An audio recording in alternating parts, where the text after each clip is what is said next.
Hi everyone, welcome to Poppy DIY Crafts. Today we're trying out the new polyurethane resin from Nuts Resin. This was sent to me to review, so thank you so much. So the differences between the polyurethane resin and epoxy resin is that the polyurethane resin cures in 10 minutes.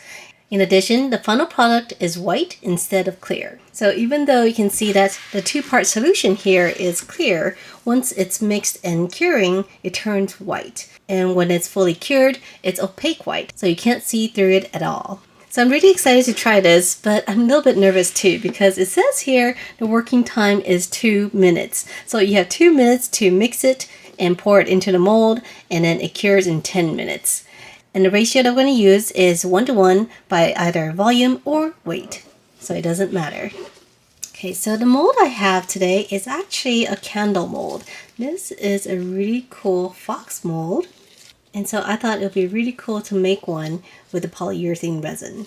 As for coloring, it's going to be a little bit hard to color the resin before pouring it into the mold. Since the final result is white, any color that you put in will be diluted, so it's going to come out more of a pastel color or more washed out.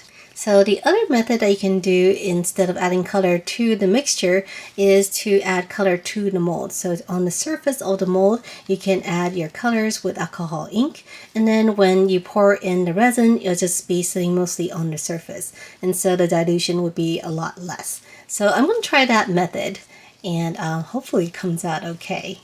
So I picked out a few colors here. I have some pistachio, mermaid, and teak wood from Ranger. And just for fun, I'm going to add some foil flakes too. So what we're going to do is kind of rub it onto the insides of this fox here, add some alcohol ink, and then pour in the resin. So we're just going to drop in some flakes and breaking up into tiny pieces, and you're just sticking to the sides, seems like, pretty well. And here I'm just breaking up the larger pieces. Okay, so this is what the inside looks like. Looks really cool. The copper is sticking really well to the sides. And now my only dilemma is I don't know if I should put in the alcohol ink first and then mix the resin, or should I mix it, drop in the alcohol ink real fast, and then pour. I'm kind of thinking I should probably mix the resin first. That way the ink doesn't have as much time to flow down to the bottom and puddle. So what I'm going to do is uncap the alcohol ink and set it to the side so that it's ready. And then I'm going to go ahead and mix the resin. And I'm going to make 6 ounces. Hopefully that's enough.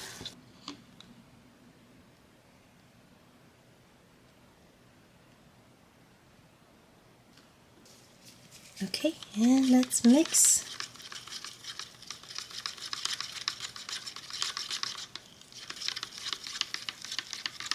So as it's mixing, it's still clear. And it seems like there's not a lot of bubbles in here. So that's really, really good. And this feels very thin, so it's really easy to mix. Resin is much, much thicker. Okay, so I think I mixed well enough. Let's go ahead and drop in our alcohol ink. And I'm keeping it moving so that the alcohol ink doesn't have a chance to just drop to the bottom. And hopefully I'm getting it all over evenly.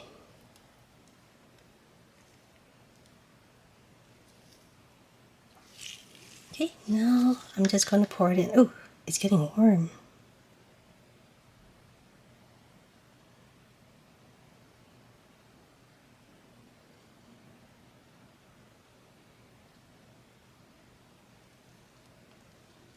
Oh no, I don't think there's enough.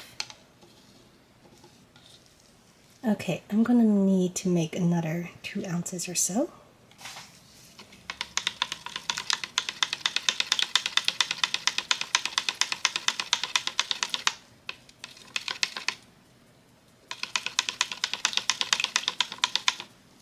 And I'm just going to pour it in. Oh wow, the first layer already hardened. That was fast.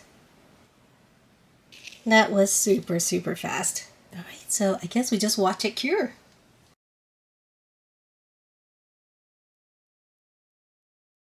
Oh, look, it's turning white.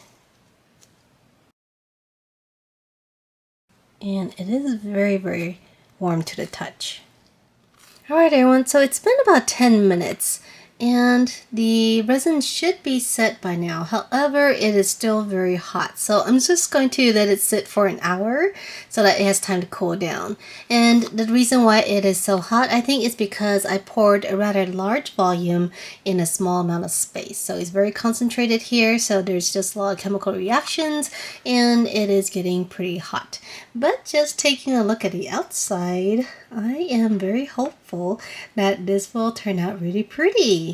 And even just looking on the bottom, this is really cool. So as you can see here, it's already hard, but it is just very hot. So let's go ahead and give it some time to cool down. Alright everyone, so our mold is completely cooled down and we are ready to demold. So this would have been ready to demold in about 10 minutes. However, I did wait a little bit longer just because it was very hot to the touch and I thought just wait a little bit longer. Okay, this is coming out very easily. And oh my goodness, look at this. This turned out so good. Look at that. So we have our fox here in the front. And I'm seeing a lot of the colors. They're not blotchy. In fact, they look kind of swirly, which is super cool. Let's see, here is the tail and the fox ears. Super, super cool. So what I'm going to do is take my gold leafing pen and we're going to go over some of the features of the fox so that you can see it a lot better. Alright everyone, and here it is. Here is my fox. Oh my goodness, I am so happy with the way this turned out. The colors are great. You can see them, they're really, really bold. You can also see a lot of the white. And of course, we also have those little flakes that are embedded. The flakes are mostly scattered, and you can see these little splotches of colors everywhere. So I think it was a really good idea to add the colors to the silicone instead of the resin, because that way you can see a lot more of the colors. It wasn't diluted. And I love the way the colors turned out too. These were random drops that I just dropped into the mold, and so that you can see that there's a little bit of a mixing there, but not too much. This section is super, super pretty. And I love that the white also showed through. So this is so amazing that it cures in 10 minutes. In fact, in an hour, you can make a whole bunch of these. So here's some of my thoughts regarding the polyurethane resin. It's not very thick, so it's easy to stir. There's no odor at all. I couldn't smell anything, so that is good. However, this 2-minute working time is for reals. You have very, very little time working before it starts to cure. And it does only take 10 minutes to cure. However, for larger projects like this, it does get pretty hot, so you want to make sure you keep an eye on it. Alright everyone, so if you want to try this polyurethane resin for yourself, use the link down below in my description. And if you have any ideas on what I should make next, let me know down below in the comments. Alright, see you next time. Bye!